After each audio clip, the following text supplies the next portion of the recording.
So, between both of you and Shawnee, you can chime in too. What challenges do you guys see women and children in Kenya facing that we need to help and to address? Well, I can start with that. I mean, the needs are so phenomenal. There's 32 infant deaths per 1,000 babies that are born in Kenya every year. It's a lot. In addition to about 530 per 10,000 maternal deaths. And most of these deaths are from hemorrhage, but the second biggest one is the lack of access to health care.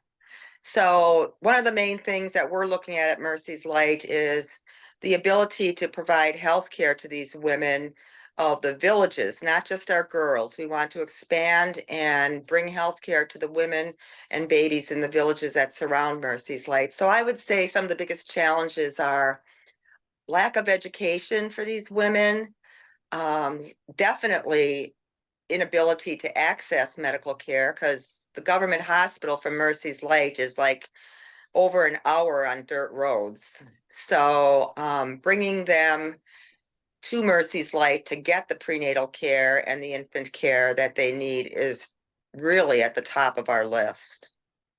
Absolutely. Absolutely. Well, Lisa, with this being your first experience, correct, going to Africa, First time that I'd gone to Africa. So, yes. what was it actually like seeing the work of Mercy's Light family, like firsthand for the very first time? Um, it impressed me so much that truly it was like a family. So the love and respect that everyone had for the medical team, for all of the people that were on the mission team, and then for one another. So there was genuine love and support and kindness. And as we know, you can go a lot of places in this world and not see that. And so that was just lovely to see and to be a part of. I can only imagine that's a very humbling experience to actually be there and you see it online and you're part of the organization, but to see that firsthand has to be life changing, absolutely life changing. So how did the experience change your perspective on God's work in the world? Well, I can't comment on God's work in the world itself, but in terms of what I saw happening there, um, I think that for the girls, many who were learning to speak English well, and toward the end of the trip, each of the girls shared at a meeting, and it was um, so nice to hear them speaking out loud and confidently, um, which I think is probably not something that they had done before. So to speak in front of a big group of people and to be able to stand, and there were a couple girls who did not want to speak English, and so they spoke Swahili and it was translated, but the majority did. And I think it takes some confidence and strength to do that. It sure Um, does. yeah. So I think that I saw the way that Mercy's Light was transforming women in several different settings, and one of them was at Crossroads Church. So we had an opportunity to visit there. And Susan can probably talk more about the LIFT program, Living in Fellowship Together, that Mercy's Light started. And then maybe I can comment on my impressions at that meeting.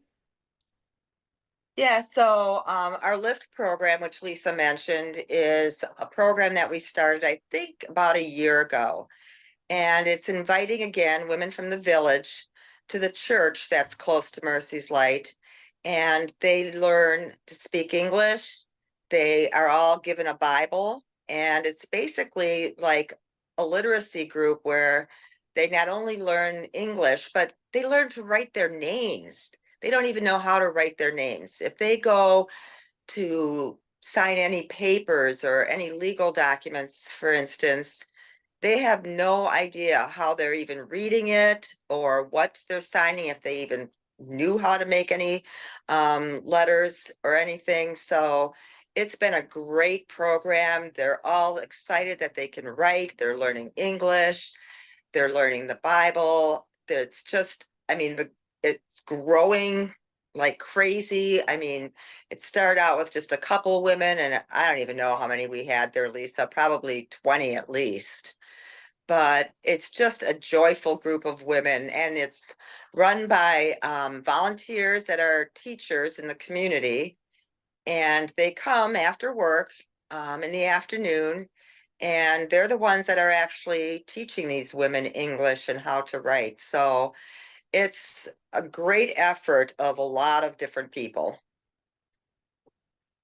That's amazing. I know for me, what made me gravitate to Infinitely More was one small broken crayon.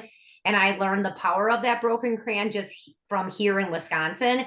It helped a young girl learn how to write. And I didn't realize that they didn't know how to write their name at the age of like 12, 13 years old. You know, with my kids, they learned that in kindergarten and 4-year old kindergarten.